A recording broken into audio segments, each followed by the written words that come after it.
فصلی لربک وانحر، اپنے رب کے لیے نماز پڑھیں اور قربانی کریں۔ تو قربانی سے مراد یہ ہے کہ یہ جو سنت ابراہیمی اس کو کہا جاتا ہے، حضرت ابراہیم علیہ السلام نے حضرت اسماعیل علیہ السلام سے کہا کہ اے میرے بیٹے، انی اذبحک فانظر ماذا تری، کہ میں نے خواب دیکھا ہے کہ جس میں تمہیں ذبح کر رہا ہوں۔ تو اسماعیل علیہ السلام نے کہا کہ ابا جی، جیسے آپ کو حکم دیا گیا ہے وہ آپ ویسا کر گزریے۔ تو پیغمبر کا خواب جو ہے وہ تو وہی الہی بھی ہوتا ہے اور وہ سچا خواب ہوتا ہے۔ تو انہوں نے یہ اللہ تعالیٰ کی طرف سے ایک اشارہ سمجھا، اور ابراہیم علیہ السلام نے حضرت اسماعیل علیہ السلام کو زمین پر لٹایا اور ان کی گردن پر چھری پھیرنے کے لیے ارادہ کیا۔ تو وہ سارا واقعہ تو سب لوگ اچھی طرح جانتے ہیں، بہت مشہور ہے۔ تو وہ بنی اسماعیل جو ہیں، ہمارے نبی صلی اللہ علیہ وسلم بھی بنی اسماعیل میں سے ہیں۔ تو حضرت ابراہیم علیہ السلام جو ہیں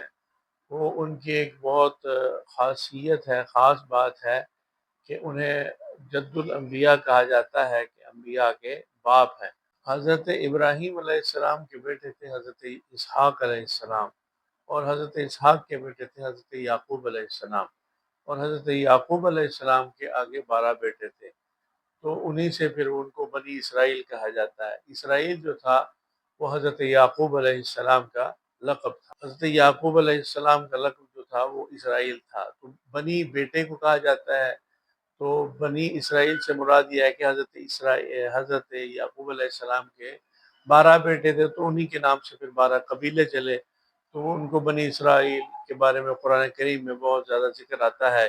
یا بنی اسرائیل اذکروا نعمتی التی انعمت علیکم وانی فضلتکم علی العالمین، اے بنی اسرائیل، یا بنی اسرائیل اذکروا نعمتی التی انعمت علیکم، کہ وہ اس نعمت کو یاد کرو جو ہم نے، اللہ فرماتا ہے کہ ہم نے تم پر کی، کہ انی فضلتکم علی العالمین، کہ تمہیں جہانوں پر فضیلت اور برتری اور رتبہ اور مقام عطا فرمایا ہے۔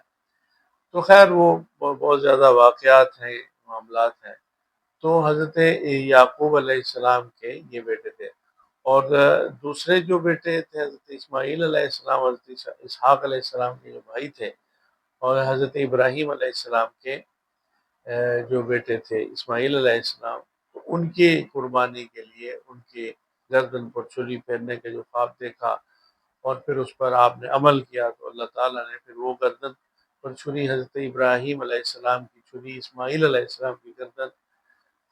پر نہیں چلنے دی، بلکہ اس کی جگہ پر جنت سے ایک مینڈا لایا گیا اور اس کی گردن کاٹی گئی۔ اللہ تعالیٰ کی ایک حکمت اور اس کا جو بھی نظام ہے۔ ہمارا تو ہر چیز پر ایمان ہے، اور ایمان ہی اسلام کی، مسلمان کی ایک خوبی اور خاصیت ہوتی ہے۔ تو اسی سلسلے کو پھر، چونکہ حج کے بہت سارے مناسک جو ہیں یہ بھی ابراہیم علیہ السلام، چونکہ ان اول بیت وضع للناس الذی ببکۃ مبارکا ھدی للعالمین فیہ آیات بینات ومقام ابراہیم،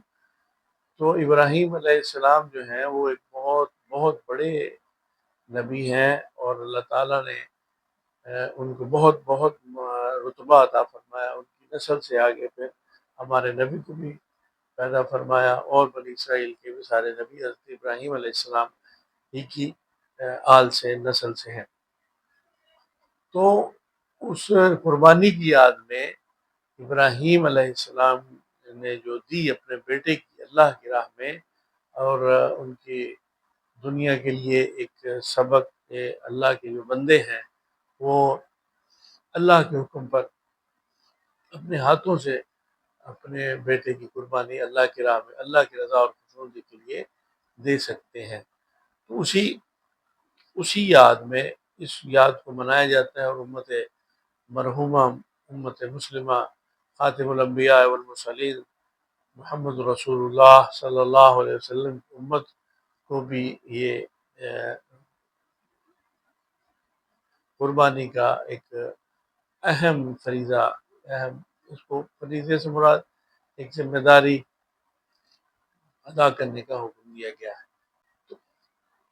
اس اہم ترین ایک عبادت، اس نیکی جو قربانی کی صورت میں ہر سال مسلمان جو ہے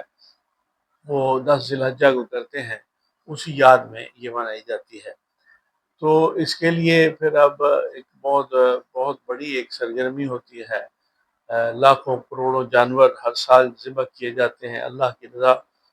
اور خوشنودی کے لیے، اور اسی ابراہیمی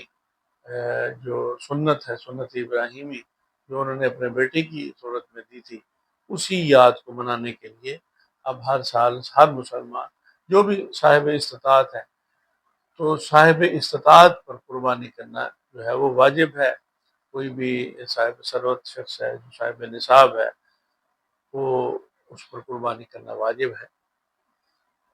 بڑے جانور کی کرتا ہے تو اس میں 7 حصے رکھے جا سکتے ہیں، چھوٹے جانور کی کرے تو وہ کوئی بھی انسان جو صاحب نصاب نہ بھی ہو، تو کوئی بھی شخص اپنی خوشی سے، اپنی رضامندی سے اللہ تعالیٰ کا قرب اور اس کی جو رضا اور خوشنودی حاصل کرنے کے لیے اس نیکی کو بہت سارے مسلمان کرتے ہیں۔ اس عظیم نیکی کو اسی جذبے اور شوق کے ساتھ ہی کرنا چاہیے کہ اللہ تعالیٰ ہماری جو اس نیکی کو، ہماری اس عبادت کو اللہ تعالیٰ ہمیں توفیق عطا فرمائے کہ ہم اس کی راہ میں، اس کی رضا اور خوشنودی کے لیے اس کے دیے ہوئے رزق میں سے، اس کے دیے ہوئے جتنے بھی مال اور جائیداد اور اولاد اور کھیت اور کھلیان اور پھل اور جتنی بھی نعمتیں اس کی عطا کرنا ہے، اسی میں سے اس کی رضا کے لیے خرچ کریں، تو اس میں تو ایک اس کا اجر بھی اس کا ملے گا، اور اس کے ساتھ ساتھ اجر کے ساتھ ساتھ کھانے کو بھی لذیذ گوشت سب مسلمانوں کو ملے گا۔ تو اس کے بھی پھر آگے بہت سارے مسائل ہیں، انشاءاللہ تعالیٰ وہ بیان کرتے ہیں۔